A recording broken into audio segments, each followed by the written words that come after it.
At sa puntong ito, makausap din po natin sa linyang telepono si Manila Mayor Joseph Estrada. Mayor Estrada, magandang hapon po. Magandang hapon po naman. Hello? Opo, dito po sa sunog na nangyari sa Parola Compound, medyo marami-rami po yung apektado. Ano pong tulong na naipaabot ng lokal na pamahalaan ng Maynila? Sa ngayon, in-evacuate namin sa 4 na evacuation center. Sa Delpan Evacuation Center, sa Delpan Sports Complex, sa Barangay 275 All, saka doon sa Coast Guard head ng headquarters, at saka doon sa Almano Elementary School. Marami, 159 families, may na 4,000. 3,881 families pala. 4 na evacuation center ang pinaglagyan namin. Yung pong... Hello?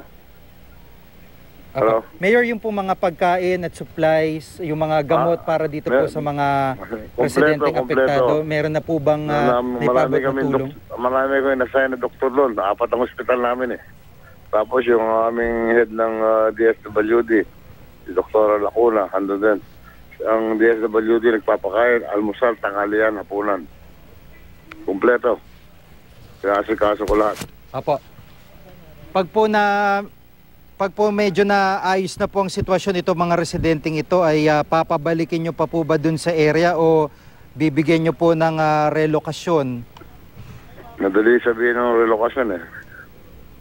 Kaya sa ngayon wala kami paglilipatan pa. Naghahanap pa kami. Makikiusap kami sa NSA kung pamibigyan ng lupa. At kung may lupa naman, magtatayo pa ng bahay. Paano yun? Hindi ganun kadali lamang eh. Naintindihan niyo ba ako? Opo.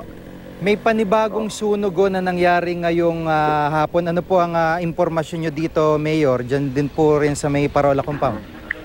Wala kaming paglilipatan kung dito rin sa sa Delpan Sports Complex. May higit na 4,000 lang andun.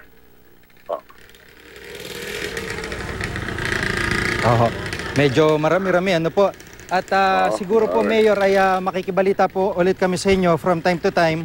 Kaugnay po nitong sitwasyon dyan sa May Tondo, Maynila. Maraming salamat po si Manila Mayor Joseph Estrada. Salamat din po. Salamat po.